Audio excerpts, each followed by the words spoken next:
मासिक धर्म के दौरान कौन से कार्य नहीं करने चाहिए। दोस्तों, एक बार माता लक्ष्मी और भगवान विष्णु क्षीर सागर में शेषनाग की शैया पर विश्राम कर रहे होते हैं। तभी देवी लक्ष्मी भगवान विष्णु से पूछती हैं, हे प्रभु, आज मेरे मन में एक शंका उत्पन्न हो रही है। केवल आप ही मेरी इस शंका का समाधान कर सकते हैं। भगवान विष्णु कहते हैं, हे प्रिय, तुम्हारे मन में जो भी शंका हो, निसंकोच होकर पूछो। मैं तुम्हारी सभी शंकाओं का समाधान अवश्य करूंगा। देवी लक्ष्मी कहती है, हे प्रभु, किस श्राप के कारण स्त्रियों को मासिक धर्म की पीड़ा सहन करनी पड़ती है? मेरा दूसरा प्रश्न यह है प्रभु, एक रजस्वला स्त्री को कौन से कार्य नहीं करने चाहिए जिससे उन्हें पाप लगता है? भगवान विष्णु कहते हैं, हे देवी, आज तुमने मानव जाति के कल्याण के लिए बहुत ही उत्तम प्रश्न किया है। तुम्हारे इन सभी प्रश्नों का उत्तर देव शर्मा की इस प्राचीन कथा से प्राप्त हो जाएगा। इस महान कथा का श्रवण करने मात्र से ही समस्त पापों का नाश होता है। जो भी पति पत्नी इस कथा को ध्यान पूर्वक सुनते हैं, उन्हें सौभाग्य की प्राप्ति होती है। इसीलिए हे देवी, आप भी इस कथा को ध्यान पूर्वक सुनिए। देवी लक्ष्मी कहती हैं, हे प्रभु, ये देव शर्मा कौन थे? उनका आचार विचार कैसा था? मैं इस कथा को अवश्य सुनना चाहती हूँ। कृपया आप इस कथा को मुझसे कहिए। मैं इसे ध्यान पूर्वक पूरा अवश्य सुनूंगी। भगवान विष्णु कहते हैं, हे देवी, पूर्व काल की बात है। मध्य देश में एक अत्यंत शोभायमान नगरी थी। उस नगरी में देवशर्मा नाम के ब्राह्मण रहा करते थे। देवशर्मा को समस्त शास्त्रों और वेदों का ज्ञान था। वह परम बुद्धिमान, गुणवान तथा धर्म कार्य में तत्पर रहता था। सभी वर्णों के लोग उन्हें बड़ा सम्मान देते थे। वे प्रतिदिन यज्ञ, दान, धर्म तथा संध्या उपासना किया करते थे। वे पशु, पुत्र, बंधु बांधव तथा धन संपत्ति से संपन्न थे। देवशर्मा की पत्नी का नाम भगना था। वह भी अत्यंत चरित्रवान, गुणवान तथा पतिव्रता धर्म का पालन करने वाली स्त्री थी। फिर एक दिन देवशर्मा ने अपने घर पर सत्यनारायण की पूजा रखी और सभी ब्राह्मणों को स्वयं जाकर निमंत्रण दिया। नगर में निवास करने वाले समस्त मनुष्यों को उसने पूजा के लिए तथा भोजन के लिए बुलाया। फिर पूजा के दिन समस्त ब्राह्मण उसके घर पर पधारे। देवशर्मा ने सभी ब्राह्मणों का विधिपूर्वक पूजन किया और उनका आदर सत्कार किया। फिर उसने सभी ब्राह्मणों को घर के अंदर बुलाया और सुंदर आसन देकर उन्हें बिठाकर मिष्टान्न भोजन कराया। ब्राह्मणों को भोजन कराने के बाद उसने भगवान का स्मरण करते हुए सभी को वस्त्र आदि का दान करके विदा किया। वे सभी ब्राह्मण देवशर्मा को आशीर्वाद देकर वहां से चले गए। उसके बाद उसने अपने परिवार, बंधु बांधव तथा अनेक दीन और भूखे लोगों को भोजन कराया। इस प्रकार से सभी को भोजन कराकर और पूजा संपन्न करके जब वह ब्राह्मण अपने घर के द्वार के सामने खड़ा रहा, तब उसने देखा कि उसके घर के सामने एक कुतिया और बैल बात कर रहे थे। उस ब्राह्मण ने उस कुतिया और बैल की पूरी बात सुनी तो उसे बड़ा आश्चर्य हुआ। वह कुतिया और बैल उसके माता पिता ही थे, जो पिछले जन्म के पाप के कारण इस जन्म में कुतिया और बैल बन गए थे। तब वह ब्राह्मण मन ही मन सोचने लगा, ये दोनों तो साक्षात मेरे माता पिता ही हैं, जो मेरे घर पर पशु बनकर आए हैं। किस कारण से इन दोनों को प्राणियों का शरीर प्राप्त हुआ? अब इनके उद्धार के लिए मैं क्या करूं? इस प्रकार विचार करते हुए उस ब्राह्मण को रात भर नींद नहीं आई और वह रात भर भगवान का स्मरण करते हुए सोच विचार करने लगा। उसने सोचा, मेरे माता पिता की मुक्ति का उपाय केवल मुनि वशिष्ठ जी ही बता सकते हैं। इसीलिए सुबह होते ही देवशर्मा स्नान आदि कार्य संपन्न करके मुनि वशिष्ठ जी के आश्रम पर पहुंच गया। आश्रम पर आते ही मुनि वशिष्ठ जी ने देवशर्मा का स्वागत किया। वशिष्ठ जी कहने लगे, हे ब्राह्मण श्रेष्ठ, आज किस कारण से आपका हमारे आश्रम में आगमन हुआ है? आप दुखी दिखाई पड़ते हो। आपके दुख का क्या कारण है, बताओ। देवशर्मा कहता है, हे मुनिवर, आपको प्रणाम है। आपके दर्शन से आज मेरा जन्म सफल हुआ है। हे मुनीश्वर, आज मैं आपके पास एक शंका लेकर आया हूँ। कृपया आप ही मुझे इस दुख से बाहर निकाल सकते हैं। मैं अत्यंत दुखी और दुर्बल हो गया हूँ। वशिष्ठ जी कहते हैं, हे ब्राह्मण, दुख ना करो। तुम्हारी जो भी शंका हो, निसंकोच होकर पूछो। मैं अवश्य तुम्हारी शंका का समाधान करूंगा। फिर देवशर्मा कहता है, हे मुनिवर, कल मैंने अपने घर पर भगवान विष्णु का पूजन किया तथा अनेक ब्राह्मणों को और भूखे लोगों को भोजन कराया, विधि पूर्वक भगवान का पूजन किया। फिर मेरे द्वार पर एक कुतिया और एक बैल आ गया। दोनों मेरे घर के सामने खड़े होकर बात कर रहे थे।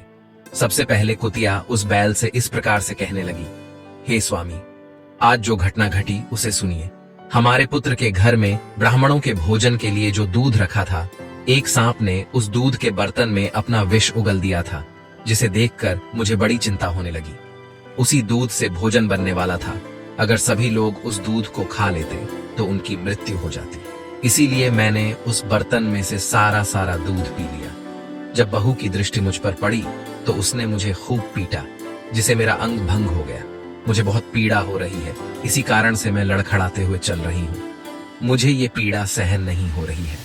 कुतिया की बात सुनकर वह बैल बहुत दुखी हुआ और वह खुद का वृतांत सुनाने लगा। हे प्रिय, अब मैं तुम्हें मेरे दुख का कारण सुनाता हूँ। मैं पूर्व जन्म में इस ब्राह्मण का पिता था। आज इस ब्राह्मण ने सभी लोगों को भोजन कराया, किंतु इसने मेरे सामने घास तक नहीं डाली और ना ही मुझे जल पिलाया। इसी कारण से मैं बहुत दुखी हो गया हूँ।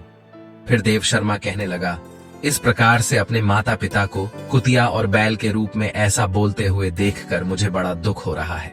मुझे रात भर नींद नहीं आ रही है। हर क्षण मुझे चिंता सता रही है। मैंने कभी कोई पाप नहीं किया है, हमेशा धर्म के कार्य किए हैं, फिर भी मेरे माता पिता को ऐसे कष्ट झेलने पड़ रहे हैं। इसी कारण से आज मैं आपके पास आया हूँ।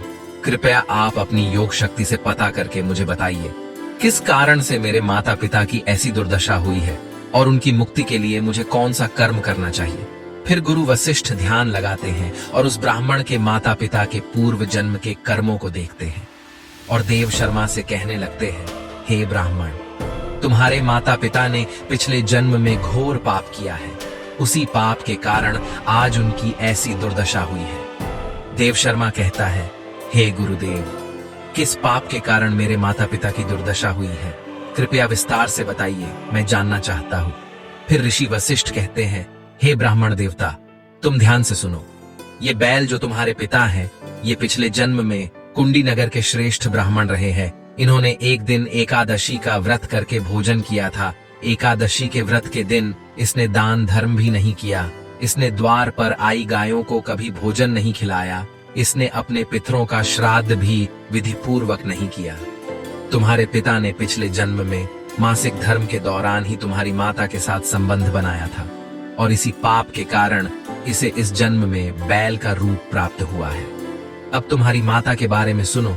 तुम्हारी माता ने रजस्वला होते हुए भी भोजन बनाया। मासिक धर्म के दौरान ही इसने भगवान की पूजा की, तुलसी को जल चढ़ाया। रजस्वला होते हुए भी इसने भगवान को भोग लगाया। इसी कारण से इसे महापाप लगा है। मासिक धर्म के दौरान स्त्री 3 दिनों के लिए अपवित्र हो जाती है। मासिक धर्म के दौरान स्त्री को पूजा पाठ नहीं करना चाहिए। स्त्री को इन 3 दिनों में अपने बाल भी नहीं धोने चाहिए, इससे पति की आयु कम होती है। मासिक धर्म के दौरान पेड़ पौधों को स्पर्श न करे।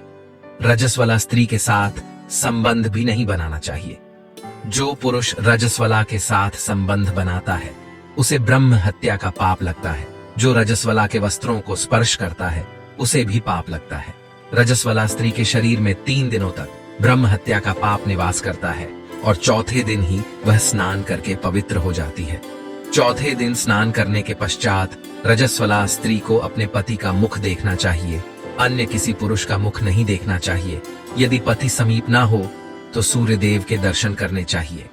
गुरु वशिष्ठ कहते हैं, हे ब्राह्मण, इसी पाप के कारण तुम्हारे पिता को बैल और तुम्हारी माता को कुतिया का जन्म प्राप्त हुआ है। देव शर्मा कहता है, हे मुनीश्वर, अब आप मुझे मेरे माता पिता की मुक्ति के लिए उपाय बताइए।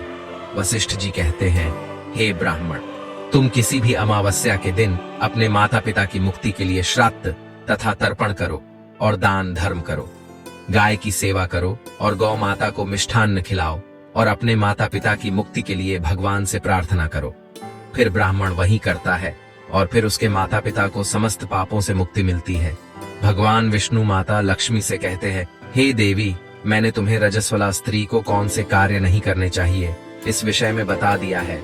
अब मैं तुम्हें बताता हूँ किस कारण से स्त्री को मासिक धर्म से गुजरना पड़ता है। सत्ययुग में कालकेय नाम से प्रसिद्ध दानव हुआ करते थे। दानव होने के कारण उनका स्वभाव उग्र था और वे हमेशा ही युद्ध करने के लिए तत्पर रहते थे। फिर एक दिन सभी दानव वृत्रासुर के साथ मिलकर स्वर्गलोक पर चढ़ाई करने लगे। उन असुरों के पास भयंकर शक्तिशाली अस्त्र थे जिसका देवता सामना न कर सके और भागकर ब्रह्मदेव के पास चले गए। फिर ब्रह्मदेव ने उन्हें असुरों को परास्त करने का उपाय बताते हुए कहा, हे इंद्र, तुम इसी क्षण महर्षि दधीचि के पास जाओ। वे उनके शरीर की हड्डियों से तुम्हें अस्त्र शस्त्र प्रदान करेंगे। उन्हीं अस्त्रों का प्रयोग करके तुम वृत्रासुर का वध कर सकोगे। फिर सभी देवता महर्षि दधीचि के आश्रम पर जाते हैं और उन्हें प्रार्थना करके अस्त्र प्रदान करने की विनती करते हैं। फिर संसार के कल्याण के लिए महर्षि दधीचि अपने शरीर की हड्डियों से अस्त्र शस्त्र निर्माण करते हैं। उन्हीं अस्त्रों में से एक वज्र नाम का अस्त्र होता है जिसे देवराज इंद्र धारण कर लेते हैं। फिर सभी देवता गण वृत्रासुर के साथ युद्ध करने के लिए निकल जाते हैं। देवताओं और दानवों के बीच भीषण युद्ध होता है। सभी देवता आकाश में दानवों से युद्ध के लिए एकत्रित हो जाते हैं और प्रहार करने लगते हैं। अग्निदेव अग्नि के प्रहार से दैत्यों को दग्ध करने लगते हैं। अग्नि के प्रभाव से दैत्यों का अंग अंग जलने लगता है। फिर वरुण देव जल की वर्षा से दैत्यों को डुबो देते हैं, जिससे दैत्य त्राही त्राही करने लगते हैं। अनेक दिनों तक इस प्रकार से दैत्यों और देवताओं के बीच में भीषण युद्ध चलने लगता है। फिर देवराज इंद्र और वृत्रासुर आमने सामने आ जाते हैं। दोनों के बीच भीषण युद्ध होता है और फिर देवराज इंद्र अपने वज्र का प्रहार करके वृत्रासुर को मार डालते हैं। उस दानव वृत्रासुर की मृत्यु होते ही उसके शरीर से ब्रह्म हत्या बाहर निकलती है और इंद्र का पीछा करने लगती है। फिर वह ब्रह्म हत्या इंद्र के शरीर में प्रवेश कर लेती है, जिससे इंद्र को ब्रह्म हत्या का पाप लगता है। देवराज इंद्र ब्रह्मदेव के पास जाते हैं और उनसे ब्रह्म हत्या से छुटकारा दिलाने के लिए कहते हैं। फिर ब्रह्मदेव उस ब्रह्म हत्या को इंद्र के शरीर से निकलने की आज्ञा देते हैं और वह ब्रह्म हत्या इंद्र के शरीर से बाहर निकलकर ब्रह्मदेव से कहने लगती है, हे परम पिता, अभी तक मैं वृत्रासुर के शरीर में निवास कर रही थी, क्योंकि उसने अनेक ब्रह्म हत्याएं की थी। जब इंद्र ने उसकी हत्या की तो मैं इंद्र के शरीर में वास करने लगी। अब आप ही मुझे कोई उचित स्थान दीजिए जहां पर मैं रह सकूं। फिर ब्रह्मदेव कहते हैं, हे ब्रह्म हत्या, मैं तुम्हें उचित स्थान देता हूं। फिर ब्रह्मदेव ने ब्रह्म हत्या के 4 भाग किए और कहा, हे ब्रह्म हत्या, तुम्हारा 1/4 भाग अग्नि के भीतर रहेगा। जो भी मनुष्य अग्नि को आहुति नहीं देगा तुम उसके शरीर में प्रवेश कर लेना। तुम्हारा दूसरा 1/4 भाग जल के भीतर रहेगा। जो भी जल में थूकेगा अथवा मल मूत्र का त्याग करेगा तुम उसके शरीर में प्रवेश करोगी। फिर तीसरा 1/4 भाग पेड़ पौधों और वृक्षों के भीतर रहेगा। जो भी मनुष्य अकारण ही वृक्षों को काटेगा उसे भी ब्रह्म हत्या का पाप लगेगा। फिर ब्रह्मदेव ने अप्सराओं को बुलाया और कहा, हे अप्सराओं, इस ब्रह्म हत्या का 1/4 भाग तुम ग्रहण करो। अप्सराएं कहने लगी, हे प्रभु, आपकी आज्ञा से हम इसे ग्रहण करने के लिए तैयार है, किंतु हमें भी इससे मुक्ति का कोई उपाय बताइए। फिर ब्रह्मदेव कहने लगे, हे अप्सराओं, जो भी पुरुष रजस वाला स्त्री के साथ संबंध करेगा उसके अंदर यह ब्रह्म हत्या प्रवेश कर जाएगी। इस प्रकार से ब्रह्म हत्या के 4 भाग हुए, एक अग्नि में, दूसरा जल में, तीसरा वृक्षों में और चौथा स्त्रियों के अंदर प्रवेश कर गया। उसी ब्रह्म हत्या के भाग के कारण स्त्रियों को मासिक धर्म आता है। जो भी पुरुष मासिक धर्म के दौरान स्त्रियों को स्पर्श करता है अथवा उनके साथ संबंध बनाता है उसे ब्रह्म हत्या का पाप लगता है। भगवान विष्णु कहते हैं, हे देवी, इस प्रकार से मैंने आपको स्त्री के रजस्वला होने के पीछे की कथा और रजस्वला स्त्री को कौन से कार्य नहीं करने चाहिए आदि के विषय में बता दिया है। मां लक्ष्मी कहती है, हे प्रभु, आज आपने मुझे बहुत ही महत्वपूर्ण ज्ञान दिया है। मैं भी आपको वचन देती हूँ, जो भी स्त्री मासिक धर्म के दौरान पूजा पाठ करेगी, पति के साथ संबंध रखेगी, उसके घर में मैं प्रवेश नहीं करूंगी। तो दोस्तों, इस प्रकार से मासिक धर्म के दौरान स्त्रियों को ये कार्य नहीं करने चाहिए। आपको यह कथा कैसी लगी कमेंट करके जरूर बताएं। जानकारी अच्छी लगी तो वीडियो को लाइक जरूर करें। कमेंट में जय श्री हरि विष्णु अवश्य लिखें। साथ ही चैनल को सब्सक्राइब करें। आप सभी का धन्यवाद।